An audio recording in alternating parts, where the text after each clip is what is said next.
Boa tarde, moitas grazas pola vosa asistencia. Imos dar comezo a sesión de hoxe centrada nas revolucións do 68. Nos acompaña ao efecto José Ramoneda. Acontece ás veces que o balbordo mediático e o coñecemento dunha persoa pois oculta dimensións intelectuais e de traballo previos en moito anos e neste caso pois tal sucede con José Ramoneda, que leva xa pois unha longa traxectoria, parte coñecida do grande público e noutras ocasións, sin embargo, pois se ergue sobre un traballo moi serio de estudo, de escrita tamén, de organización cultural. Ben coñecido polo seu traballo no Centro de Cultura de Barcelona durante moitos anos, que levou da súa man até ben recentemente, e mesmo na actualidade, cando está levando e cúmplese xa o número 30 da súa revista, a Maleta de Portbou, de resonancias benjaminianas, casi 5 anos de revista, pois o conecta tamén cun traballo no Centro Europeo de Humanidades de Barcelona, que ten tamén esa dimensión de organizar debates sobre temas candentes de política, de cultura, de historia, etcétera, etcétera. Non vou estir aquí, tedes no programa pois obras coñecidas. Eu resaltaría algunhas das últimas, como Despois da paixón política ou A esquerda necesaria, que teñen un grande interese como contribucións ao debate político e cultural en España. E o motivo de que hoxe nos acompañe, pois, conjuntamente con esa traxectoria, pois ven dado tamén polo seu carácter confeso de afrancesado e mesmo nos seus estudos de filosofía, que o levou unhas par de anos, ao menos, a París, onde tivo a oportunidade pois de coñecer de cerca pois a intelectuais como Althusser ou mesmo Foucault, co cal pois é un tema sobre o que ten escrito, ademais, algún libro, por eso é unha persona que coidamos moi acaída para debatir pois que nos di hoxe, que queda, cal foi a significación desto que para uns foi unha revolución, para outros unha revolta, mesmo agora está de moda desmemoriarse, mesmo por decirlo con Cohn-Bendit no seu último libro, pois Forget 68, esquecer o 68, por lo tanto, conviña darlle unha ollada porque, remato con isto, estamos a falar non só da historia dos anos 60, senón da nosa propia historia de hoxe, e dai, pois, a súa reflexión. Deixo-vos con el, agradecéndolle a súa presencia connosco no día de hoxe. Cando queras, moitas grazas. Muchas gracias Ramón, muchas gracias por esta invitación.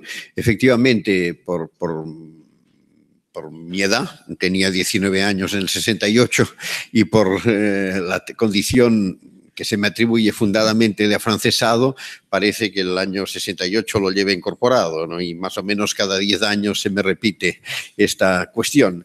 Y además es curioso porque mirando algunas de las cosas que escribí hace 10, 20 o 30 años en aniversarios sucesivos, bueno, pues hay un aire de familia en la interpretación que no ha variado mucho, lo cual no sé si es bueno o es malo. La primera cosa que quería decir, porque es una confusión que a menudo se produce, es que yo no estaba en París en el mayo del 68. No, porque ha estado tanta gente que la población de París hubiese aumentado considerablemente, ¿no? Yo siempre digo que es algo parecido a toda la escala con el balcón de Tarradellas. Es decir, si todo el mundo que dice que estuvo en el balcón de Tarradellas cuando Ciudadanos de Cataluña y Asoc aquí, pues el balcón caía seguro, ¿no? Yo no estaba tampoco en aquel balcón. Por tanto, hablo de lo que viví a distancia. Sí que viví posteriormente, porque el año siguiente estuve allí, porque después viví un cierto tiempo en París y algunos ecos quedaban todavía, ¿no?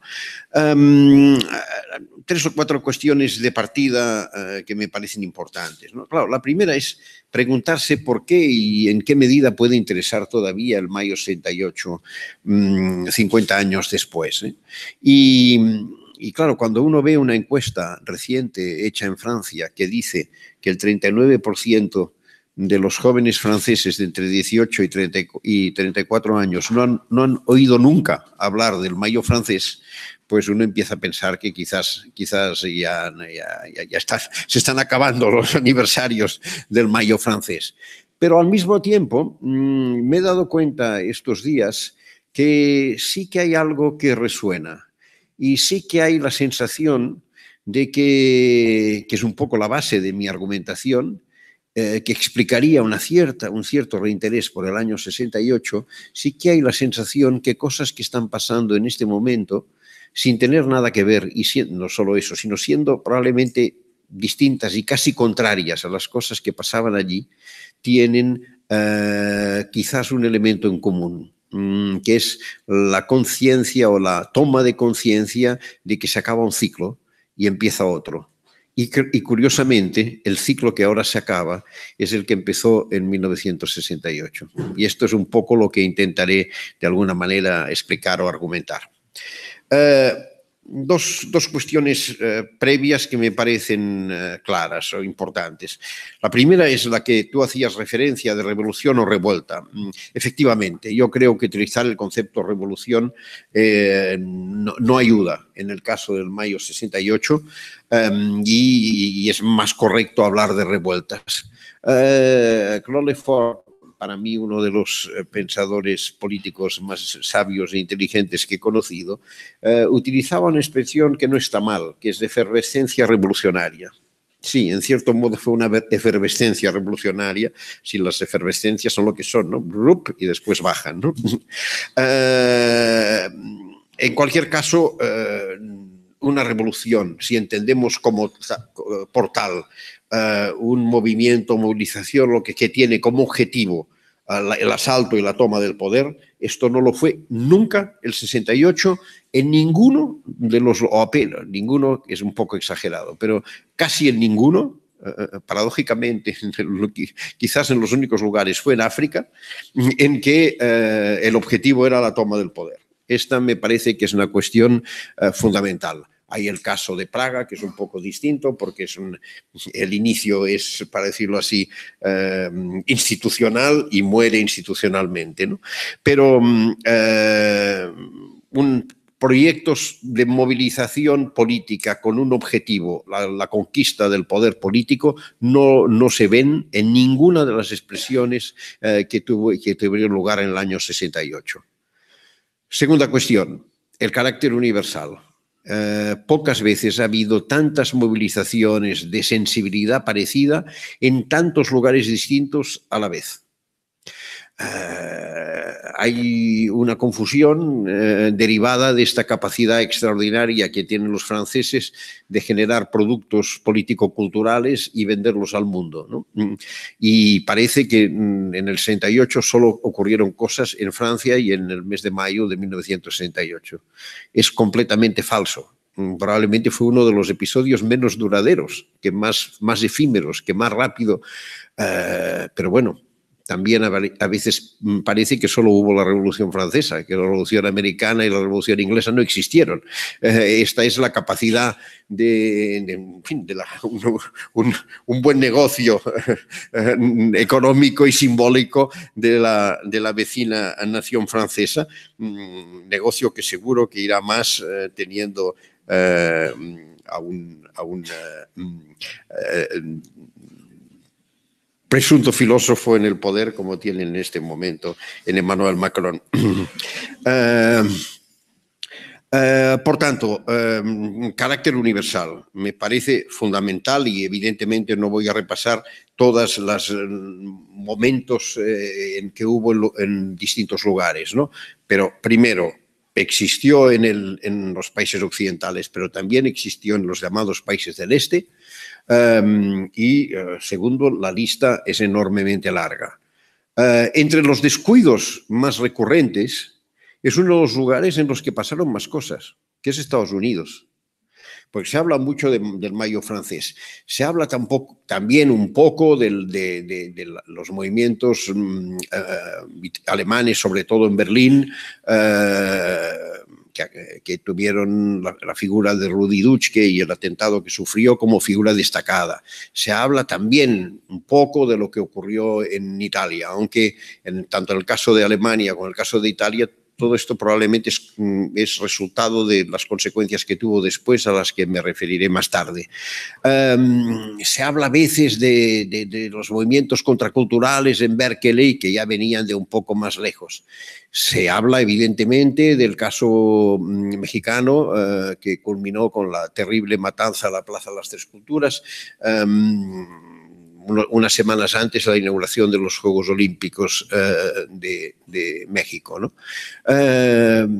Se habla evidentemente de Praga y de Varsovia y algunos países del este. Pero hay mundos completamente olvidados en que los años 60 fueron de revueltas permanentes. Un ejemplo concreto del año 68 es el Senegal, donde gobernaba este gran personaje de la negritud, que Leopoldo Sédar Senghor, que es un mito casi de la cultura francesa y de la cultura senegalesa, y tuvo que hacer una famosa locución el año 68, en la que, dirigiéndose al país, criticó a los estudiantes que imitaran a los estudiantes franceses, hicieran una revolución digamos, de repetición y no una revolución genuina, ¿no? Bueno, se movieron y hubo un conflicto grande, y como consecuencia de ello, más tarde Leopoldo Sédar Senghor abriría la libertad de expresión y aceptaría competencia cuando en aquel momento gobernaba con partido único, ¿no? Por tanto, pero dentro de toda esta gran magnitud, hay un país que creo que es curioso, pero siendo el más importante es el más oculto, que es Estados Unidos. Allí ocurrieron muchas cosas, y cuando las diga por separado probablemente todas las recordaréis, pero que aquello ocurrió todo en el año 68 y choca. Porque no entraba en el inventario definido por los criterios emanados del Mayo francés, ¿no? Hubo efectivamente, como he hecho una referencia, todos los movimientos culturales que ya venían de lejos y que tuvieron en Mario el Sabio y las movilizaciones de Berkeley una de sus figuras. Hubo, en cierto modo, la culminación del proceso de movimientos por los derechos civiles que culminaron el año 64, cuando el presidente Lyndon B. Johnson aprobó el Acta de los Derechos Civiles, pero que en el año 68 tuvieron un momento crucial, en cierto sentido, de radicalización con la aparición del Black Power, el Black Power que sería símbolo en los Juegos Olímpicos de México, cuando los atletas negros, los velocistas negros, al subir al podio, hicieron el signo del Black Power, ¿no? Este año, que además fue el año del asesinato de Martin Luther King. Pero es que además fue el año de My Lai, el año en que se produjo el icono que se convertiría como referencia de la más grande fractura de la historia contemporánea de los Estados Unidos, la guerra del Vietnam. Y fue a partir de aquel año que la guerra del Vietnam se convirtió en un movimiento que transformaría a los Estados Unidos en los tiempos siguientes, ¿no? Por tanto, y después hay el Congreso del Partido Demócrata, que acaba con una conflictividad en la calle sin precedentes en la historia americana.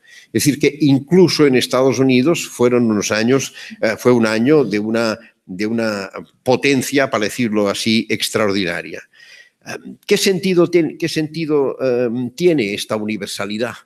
Bueno, pues posiblemente el sentido de esta universalidad es sencillamente que se sumaron una serie de respuestas a algo que no se había explicitado, pero que venía estando latente, que es el agotamiento producido en los digamos, en las dominaciones culturales, morales y ideológicas emanadas de la Segunda Guerra Mundial.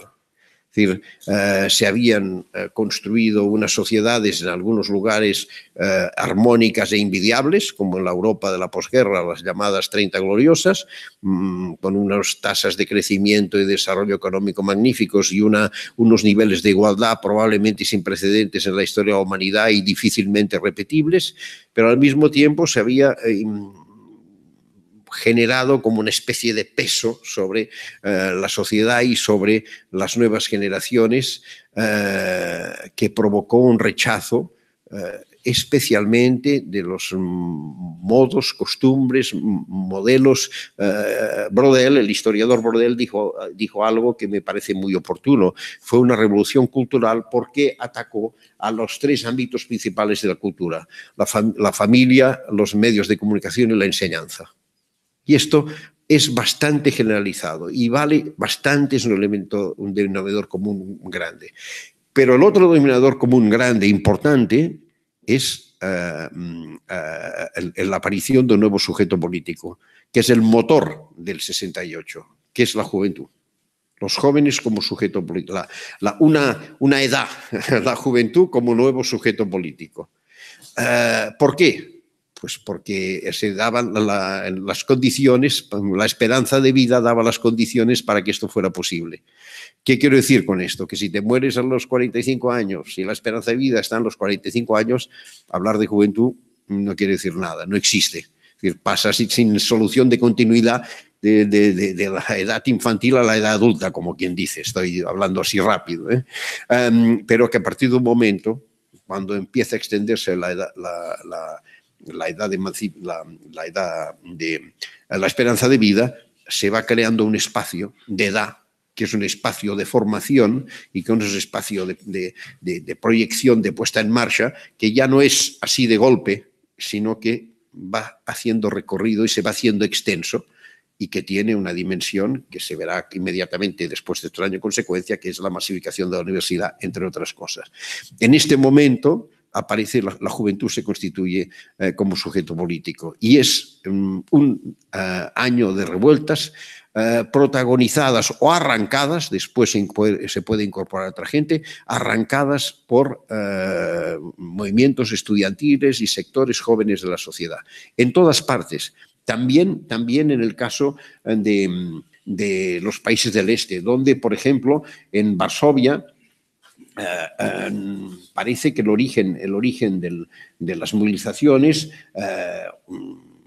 obra de estudiantes y parte de intelectuales, fue la suspensión de la representación de una obra de Adam Mickiewicz en el Teatro Nacional de Varsovia. De la misma manera que unos incidentes en Nanterre fueron lo que destapó, como todos saben, el conflicto del 68 en Francia, unos incidentes iniciales. En marzo, una disputa que hoy puede parecer tan grotesca como el derecho, como la pretensión de los varones de entrar en las habitaciones de las chicas en la residencia de la Universidad de Nanterre, ¿no? Era este espacio un espacio de conflictividad permanente en el ámbito de las, podríamos llamar, las relaciones personales, ¿no? Hay aquel diálogo que siempre va bien para entretener y cambiar un poco el ritmo de una conferencia, que es el famoso diálogo cuando Daniel Cohn-Bendit es sometido a un tribunal dentro de la Universidad de Nanterre, un tribunal universitario, por los conflictos que ha habido en la residencia de estudiantes y por el conflicto de la ocupación del 22 de marzo. Alain Touraine fue su defensor, el sociólogo Alain Touraine fue su defensor, y Alain Touraine transcribe este diálogo entre el presidente del tribunal y Daniel Cohn-Bendit. El presidente del tribunal le pregunta: ¿estaba usted el 22 de marzo en la facultad? No, no estaba en la facultad. ¿Dónde estaba entonces? En mi casa. ¿Y qué hacía usted en su casa a las 3 de la tarde? Hacía el amor, señor presidente, algo que a usted seguramente no le ha ocurrido nunca. Bueno, pues esto, ya digo, transcrito por Alain Touraine, forma parte de lo que eran aquellos momentos, ¿no? O de las ingenuidades en parte de aquellos momentos. Por tanto, estos elementos, carácter universal, no revolución en el sentido estricto, los jóvenes como sujeto político. Y, insisto, dentro de este carácter universal, eran a la vez unos movimientos antimodelos dominantes, es decir, era tan antisoviético como tan antioccidental. Aunque, evidentemente, en uno y otro sitio tomaba formas distintas. Adam Michnik, en una entrevista en Le Monde, lo explicaba muy bien. Adam Michnik, el periodista y escritor polaco, decía: los eslogans que se gritaban en la Sorbona o en Berlín Oeste estaban dirigidos contra el capitalismo, la sociedad de consumo, la democracia burguesa y también contra Estados Unidos en la guerra de Vietnam. Para nosotros era una lucha por la libertad, para nosotros, o sea, para los que estaban en los países del Este, a diferencia de, era una lucha por la libertad en la cultura, en las ciencias, en la memoria histórica, por la democracia parlamentaria y, en fin, especialmente visible en Checoslovaquia, contra el imperialismo soviético, no el americano. Pero, insisto, los dos casos había este elemento de rechazo de los sistemas culturales ideológicos construidos en cada uno de los lados, ¿no? Por eso, a veces sorprende, el mayo 68 era profundamente antisoviético y por eso el Partido Comunista francés estuvo siempre en contra. Hay una anécdota que casi me da vergüenza porque la he explicado muchas veces, pero me parece que es una anécdota interesante porque refleja muy bien la situación, que Pepe Bergamín, el poeta español, que era muy amigo de André Malraux, en aquel momento era el ministro de Cultura del gobierno de Pompidou, del presidente y del presidente del general de Gaulle, y estaba un día de mayo paseando por el barrio latino en aquel ambiente, aquella especie de kermés, para utilizar una expresión de una persona nada simpatizante con el mayo 68, como Raymond Aron. Está paseando por el barrio latino y pasa por delante del Ministerio de Cultura y ve que la puerta está abierta y entra.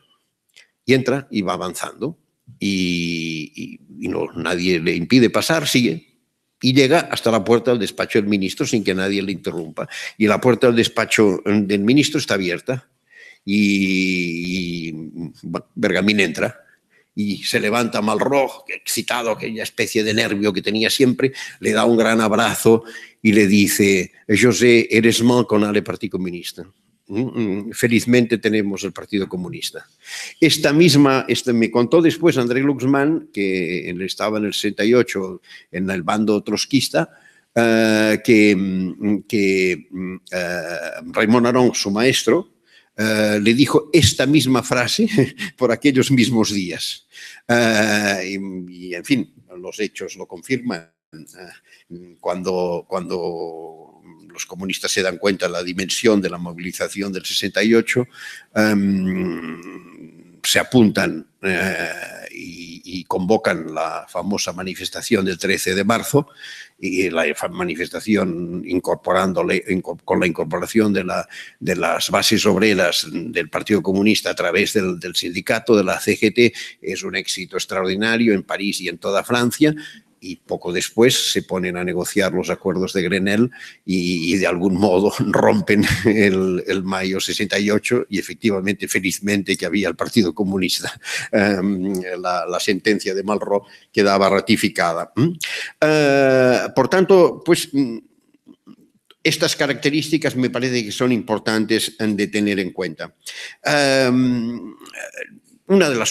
Pero una característica también que hay que insistir y que me parece que es común a todos estos casos es que no había dirección política. Y en el caso del mayo francés era evidente, era más que nada una especie de fiesta, gracias también, hay que decirlo, a la buena gestión del prefecto de París, que se obsesionó en que no hubiese ningún incidente de gravedad en las agitaciones y lo consiguió. Pero Era un clima de fiesta, de ocupaciones, ocupamos a Sorbona, ocupamos el Odeón, pero no había una dirección política, y no solo esto, sino que había una cierta confrontación interna política que nunca se decantó de un lado y del otro entre la parte libertaria del 68, de la que Cohn-Bendit sería un poco el símbolo, y la parte, digamos, de grupúsculos de extrema izquierda del movimiento, en el que los trotskistas eran los más importantes, pero no los únicos, ¿no? Y nunca una de las dos partes se impuso a la otra. Y esta falta de dirección política se hizo patente en muchos de los casos. Después, otro elemento común, pues sí, pasó lo que por otra parte pasa en muchas de las revoluciones, que el día después llegó Napoleón, vino alguien a poner orden, digamos. Todas terminaron mal y rápido. Todas terminaron con la victoria a corto de la reacción. En Francia, el general de Gaulle ganó las elecciones por una mayoría abrumadora a finales de junio. En Estados Unidos, Nixon ganó las elecciones en noviembre a Humphrey. Y así sucesivamente. Bueno, no hace falta decirlo, cómo acabó en Checoslovaquia, cómo acabó en Polonia, y así sucesivamente. En todos los lugares, la Plaza de las Tres Culturas, todos los lugares acabó con un triunfo de la reacción. Un triunfo, es verdad, en cierto sentido precario, porque digamos, las resistencias del sistema habían sufrido una sacudida, y la brecha, si no política, sí cultural y moral, que se había abierto era de una gran envergadura y con unas consecuencias considerables que ahora iremos viendo. Cohn-Bendit, que a pesar de insistir en que está harto de hacer de patrón del mayo 68 y de hablar del mayo 68, ha seguido hablando del mayo 68, ha dicho dos cosas que a mí me parece interesantes. Una, que podría ser un magnífico eslogan retrospectivo de lo que fue aquello. Dice: proclamamos los derechos del presente contra el pasado. Llevamos las voces del instante frente a los guardianes del museo. Bueno, no es una mala descripción. Efectivamente, se trataba de hacer emerger un presente oculto frente a un pasado que se agotaba, y se trataba, sí, de señalar con el dedo a lo que podríamos llamar los guardianes del museo. La otra frase dice: pocos de los militantes de entonces comprendieron en aquel momento la revuelta en la que participaban. Y efectivamente, si es por los efectos conseguidos, es probable que fuera verdad. Y a estos efectos es lo que me entretendré un poco ahora en desarrollar, ¿no? Pero a mí me parece que es capital esta idea de eso, de desmontar un sistema ideológico-cultural que en todas partes y en un momento de un cierto status quo, de una cierta rigidez, se estaban agotando. Claro, visto retrospectivamente, el mito de las 30 gloriosas, que como todo mito habría que revisarlo, parece mentira que en una situación de bienestar que ahora nos parece casi impensable, ¿no? Antes comentábamos que los acuerdos de Grenelle con los que el Partido Comunista, la CGT, empezó a liquidar el mayo 68, Hoy solo enunciarlos producen escalofrío de que fuera posible, digamos, ¿no? Los sindicatos consiguieron arrancarle al gobierno un pacto que contenía el 30% del aumento del salario mínimo y el 9% del aumento de los salarios en curso. Y además una presencia, algo insólito en Francia, en los comités de dirección de las empresas de los trabajadores. Pues esto hoy parece un imposible, ¿no? Y a pesar de esto, pues en aquel momento, en un momento en que permitía estas cosas, en algunos países que tenían un crecimiento muy alto, pues sí, se produce este estallido, que es una sorpresa. Se pone siempre como ejemplo, y me sabe mal, pobre, tenerle que señalar una vez más, pero Pierre Bianchon-Ponty, periodista de Le Monde, que tenía una columna en el periódico muy leída, unas semanas antes del estallido, escribió un artículo diciendo que Francia estaba totalmente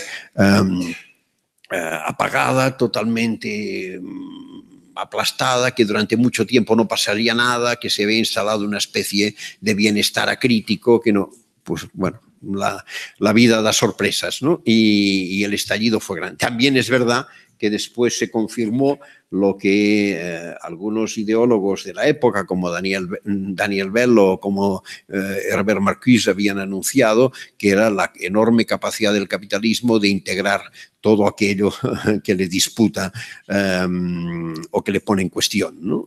Y después se demostró y en buena parte se cumplió. Pero vayamos a intentar hacer este recorrido rápido, casi impresionista, desde el mayo 68 hasta ahora, ¿no? Como os decía, es la primera brecha en una serie de sistemas de dominación cultural, económica, política, moral, que se abre en un momento dado cuando nadie era consciente todavía de que aquel ciclo se acababa. A partir de este momento habrá otro instante muy significativo, que es el año 73 con la crisis del petróleo. ¿Por qué significativo? Bueno, primero por la sacudida económica que representa. La subida de los precios del petróleo provocada voluntariamente por los países árabes en una señal que es muy importante. Señores, al primer mundo se le acabó la fiesta.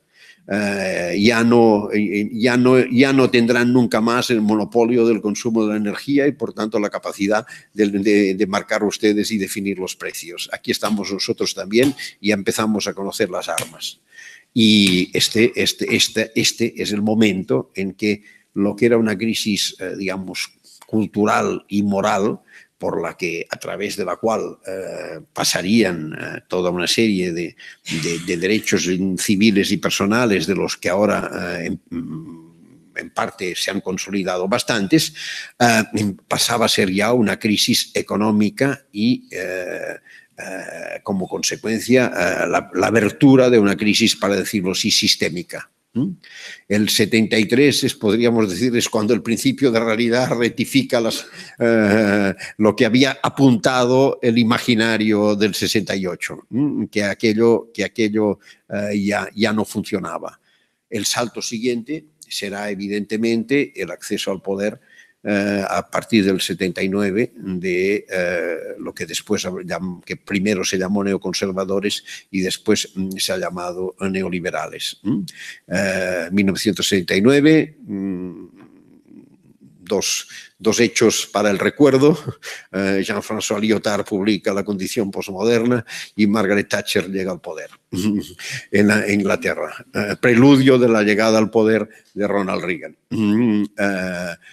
Es cuando el cambio de época se traduce ya al espacio político y cuando, por tanto, las consecuencias por la vía que abrió el 68 se colaron proyectos y personas muy distintas probablemente de lo que sus militantes pensaban o soñaban en aquellas ilusiones, ¿no? En aquel momento en que parecía que todo era posible.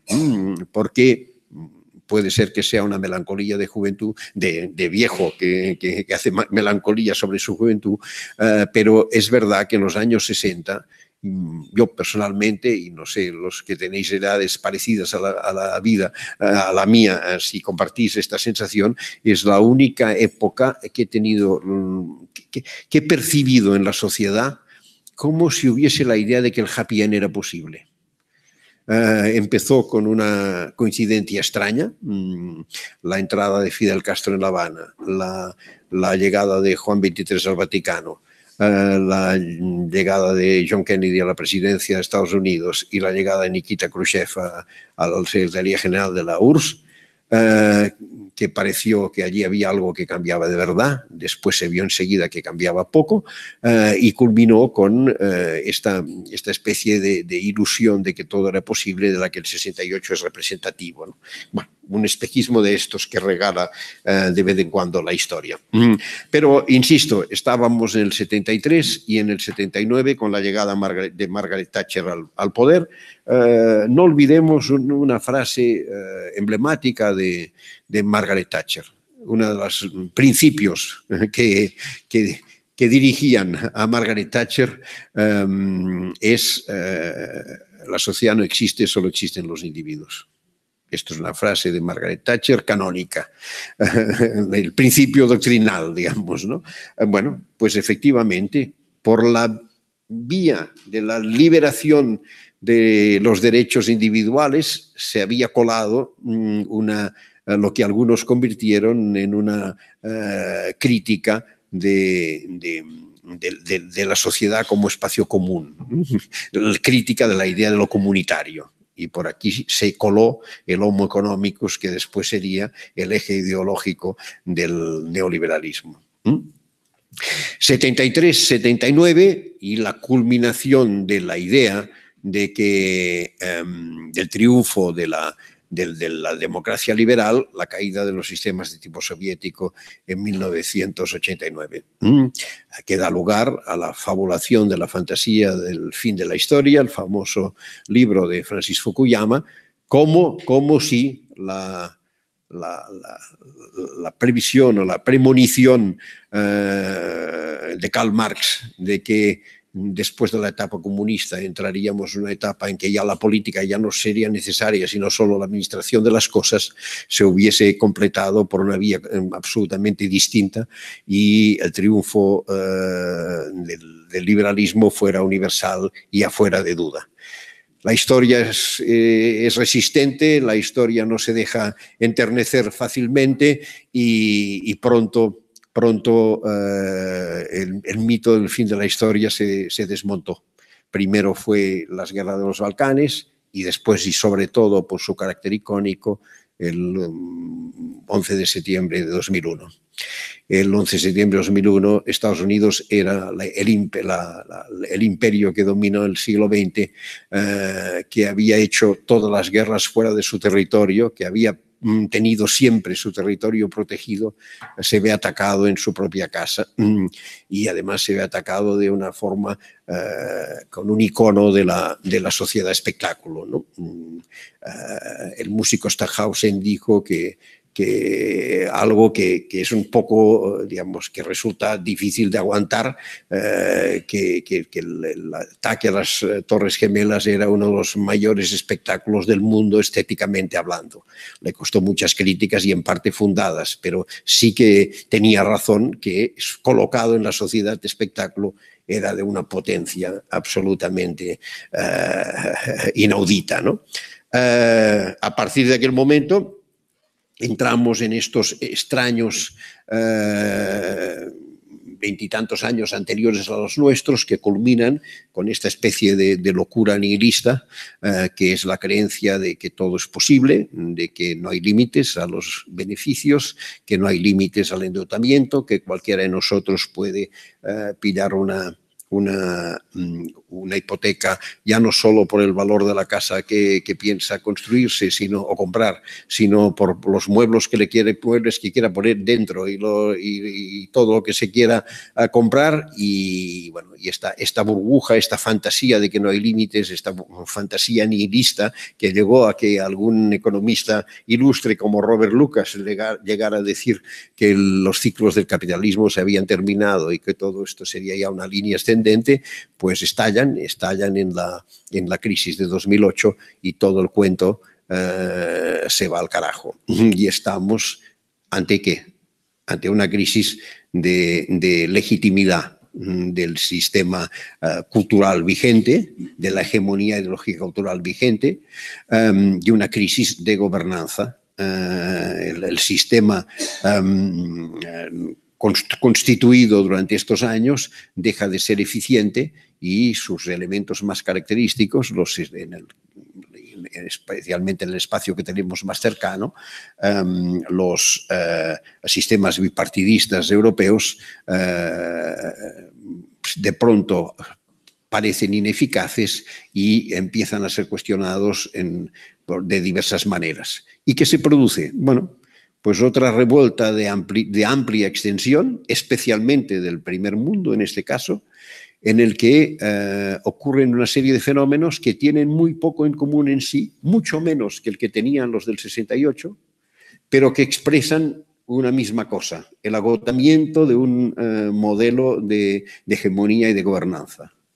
Y bueno, es a partir de 2010, 2011, donde empiezan a surgir todos estos fenómenos que, insisto, son muy heterogéneos y cada uno tiene su historia, pero en esta explosión tienen un momento de origen común.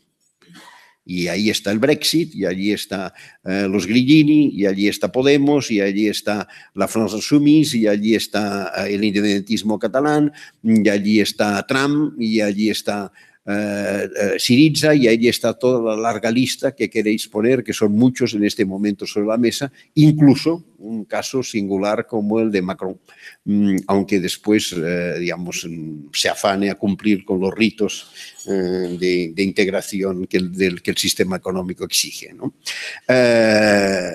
Por tanto, de alguna manera ahora se está cerrando el ciclo, se está acabando el ciclo que se abrió remotamente en el año 68. Y de alguna manera estamos volviendo a abrir un ciclo nuevo cuyo destino y características desconocemos, y que una de las preguntas dentro de cuando celebren el 50 aniversario de 2008, pues podrán preguntarse si los resultados fueron muy distintos de los que se imaginaban, como pasó en el 60, respecto al 68, o no, y si han ido a mejor o han ido a peor. Esto lo dejamos para los que estén aquí dentro de 50 años, ¿no? Pero este me parece que es un retrato muy rápido, evidentemente, y muy esquemático para poner de actualidad o para ver en qué sentido nos puede tener algún interés esta referencia a lo que ocurrió en el año 68, que por otra parte tiene mucho de arqueología de nuestro presente, en la medida en que muchas cosas que ahora nos parecen naturales tienen el origen en aquellas movidas de entonces, y sobre todo en el terreno, insisto, de los derechos civiles individuales, ¿no? El ejemplo, por ejemplo, del feminismo. El feminismo no es protagonista en el 68. Pero sí que se abren una serie de cosas que hacen posible que el feminismo sea protagonista ahora. Y como es decir, hay unos inicios de cambios de paradigmas culturales que conseguirán sobrevivir al periodo de dominación de estos últimos 30 años, ¿no? Este es un poco el panorama que de una manera así muy rápida quería exponer y quería plantear. Un par de cosas, no sé si me he pasado mucho de tiempo, un par de cosas solo para ir terminar. Una primera es una referencia que me parece obligada a España. En España pasaron muy pocas cosas pasaron muy pocas cosas que se puedan relacionar con este espíritu del 68, con este revueltas. ¿Por qué? Porque aquí imperaba por encima de todo lo que podríamos llamar pues la resistencia, la lucha contra la dictadura, ¿no? Yo hice un cierto inventario y de las cosas y salen pocas, tan pocas que me parece que igual lo he perdido y todo. Pero es igual, porque no son tan pocas, era para demostrar que las tenía documentadas, ¿no? Como icono sigue siendo el concierto de Raimon el 18 de mayo en la Universidad Complutense en Madrid. Bueno, está bien, pero no es para lanzar cohetes, digamos. Sí que es verdad que se puede entender como un síntoma de que había alguna conciencia que las cosas que tenían que cambiar, es que fue el año en que se aprobó la ley de prensa Fraga. Sí, que es verdad que hubo huelgas y movilizaciones de distinto tipo, pero, insisto, en clave antifranquista mucho más que en clave revueltas año 68, ¿no? Es cierto, pero a mí me parece que no tiene mucho sentido relacionarlo estrictamente con los movimientos de la época. Es cierto que fue el año en que ETA cometió sus primeros atentados mortales. Es decir, fue el año en que mató al guardia civil Pardines y al torturador Melitón Manzanas. No creo que tenga alguna relación directa con lo que ocurría en otros países en aquellos momentos, pero es un dato. Y aquí me permite introducir un tema de reflexión que me parece interesante. Después del mayo 68 se impuso un primer periodo de una cierta calma, con una cierta proliferación de partidos de extrema izquierda. Fue los años del gauchismo, que tuvieron su momento culminante en Francia cuando